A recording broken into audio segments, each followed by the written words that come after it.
waaw man du ma wax ci dàq ak toog ak dem ak lu ma xamul et je vais pas parler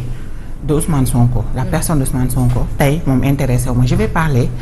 à notre premier ministre du Sénégal sunu premier ministre laay waxal na fi naka la premier ministre mën a xalaatee dem congé ñu nekk en plein débat budgétaire naka la premier ministre mën a xalaatee dem congé ci moment yoo xam ne réew mi ngi jàkkaarloo ak ay ajustement budgétaire yoo xam ne dafa am solo nag ci réew mi yu am solo ñu xam ne moment yi bu ñu ci nekkee sénégalais yi ñaar mbir moo leen di mën a rassurer dalal seen xel maanaam mooy ne présence ak coordination bu exécutif et ñu xam ne loolu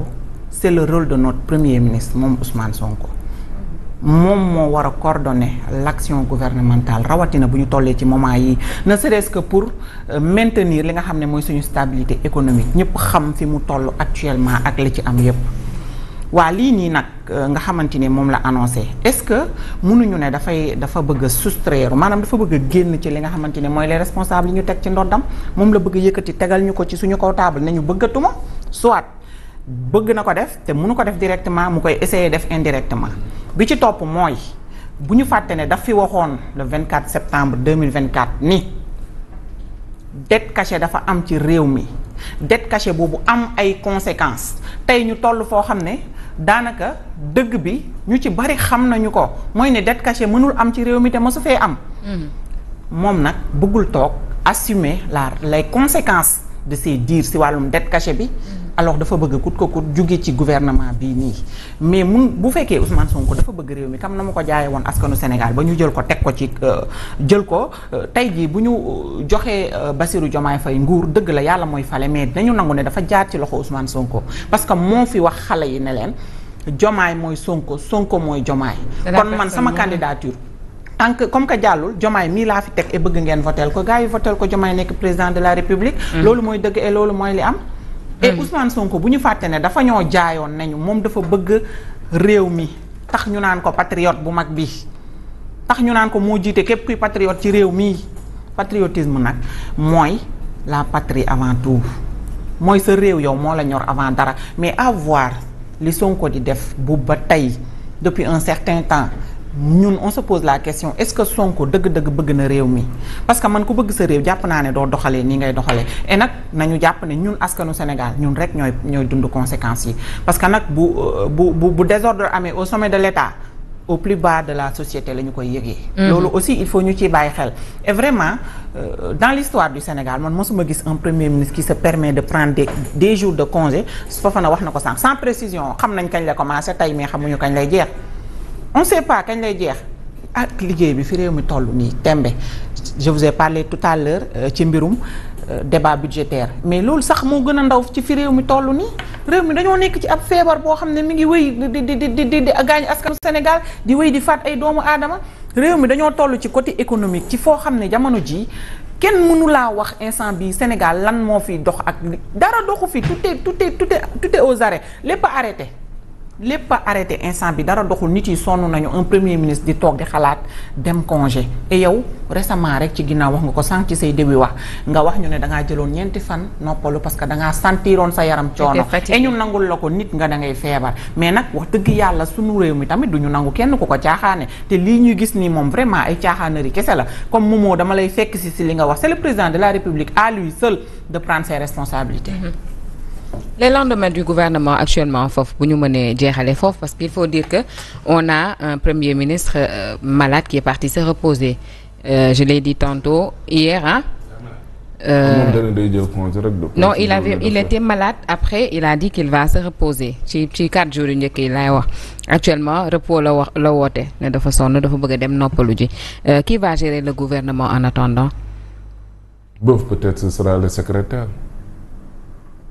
de la présidence moom mooy coordonner gaañ yi certainement ak le président de la République bu fekkee dafa am ay dossiers yoo xam ne il faut un arbitrage les présidents dina jël le dernier mot bu fekkee ne yenn dossiers yenn yi la ils vont certainement rendre compte au secrétaire général du gouvernement peut-être après ñu yéegal ko ci kaw ci président de la République mais l'un dans l'autre quand même ralenti dina am. oui non c'est clair parce que peut-être am na à un niveau d'information boo xam te ne ni moom Sonko moom moo fa tolloon am na yenn dossiers yoo xam ne dañ ko doon imputer directement il les gérait directement il prenait des décisions donc loolu yëpp tey jii nii day tagga tembe bu demee vacances. parce que su boobaa il est libre il est en congé il ne sert pas pour la République donc bu ko neexee mu ne kenn du ma jot ak yooyu et les dossiers n'attendent pas peut-être au quotidien am na yoo xam te ne nii il faudrait que véritablement administration bi mën a dox mu mën a avancer mais qu'est-ce que ça donne au niveau du gouvernement parce que tamit gouvernement il faut comprendre que gouvernement c'est comme une équipe de football. Collectivement bu ñu doxul individualité yi doxul équipe ba moom naufrage collectif moom mooy am moom la tubaab di tuddee naufrage collectif ci football yàlla buñ ci yegg nag mais bu fekkee tey les ministres gëm nañ neneen seen premier ministre kat dem na yoonam président moom it moo fi nekk ñu gis na ne lii di xeeñ nii oui lii di xeeñ nii neexut mais tey est-ce que envie boobu noonu peut-être de donner le meilleur d'eux-mêmes dinañ ko defate est-ce que engouement gi mu war a am enthousiasme ci liggéey beeg ñoom seen ak également li leen war a peut-être booster pour ñu war a mën a liggéey loolu noonu day poser problème donc jàpp naa ne loolu ne serait-ce que du point de vue kii bi nan la tuddati collectif bu ñu war a am nu mu war a suudoo nañu war a amee solidarité entre les ministres jàppalante beeg ñoom seen atmosphère qui doit prévaloir dans le cadre du travail ñoom seen loolu boo moytu des risques di fii taxawaay bii nii premier ministre am mun na ko plomber parce que ku ci nekk dina ne mais ñun fan nañ jëm finalement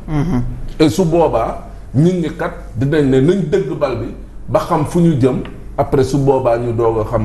nan nañuy taxawee mais bu fekkee ne loolu amul ñu ngay tiit naan woy kii est-ce que day dem ak du dem est-ce que du séparer woo président est-ce que président du ko dàq donc boo nekkee ci incertitude boobu noonu tamit liggéey xel mu dal moom moo koy def et pour maanaam bu ko lan moo ko war a naqari ba mu dem Ousmane dox nañ la lépp loolu la war a naqari jaaxal man tu as tout ce que tu demandé Ousmane nee na leen ko war a jox mu jiite bu ñu mënul jiite ñu jox ma jiite. waaw Ousmane leen leen ko war a jox mu jiite moom jiite la bëgg. mais instant bi mënul jiite. waaw instant bi mënul jiite élection ñëw tamit. waaw waaye moom Ousmane. le truc c'est pas ça. mënuñu tëggaat ay élection de xanaa laa yaakaar wala. non le truc c'est pas ça le truc mooy. c'est compliqué Ousmane Sonko non le truc il faut ngeen comprendre Ousmane Sonko mindset bi muy doxee ci gouvernement bi Ousmane Sonko dafa jàpp ne en politique et ça c'est vrai dafa jàpp ne en politique moom mooy kilifa yi Bassirou Diomaye Diakhar Faye. en politique waaw. et dafa jàpp ne comme moom mooy kilifaam lépp les renseignements conseil de sécurité. lépp moom daf cee war a xam daf cee war a am wàll. dañ ko war a rendre compte. si vous vous rappelez première face à face avec le président de la République président mu ngi wax bi ñuy wax ci conseil supérieur de la magistrature. président mu ngi wax naan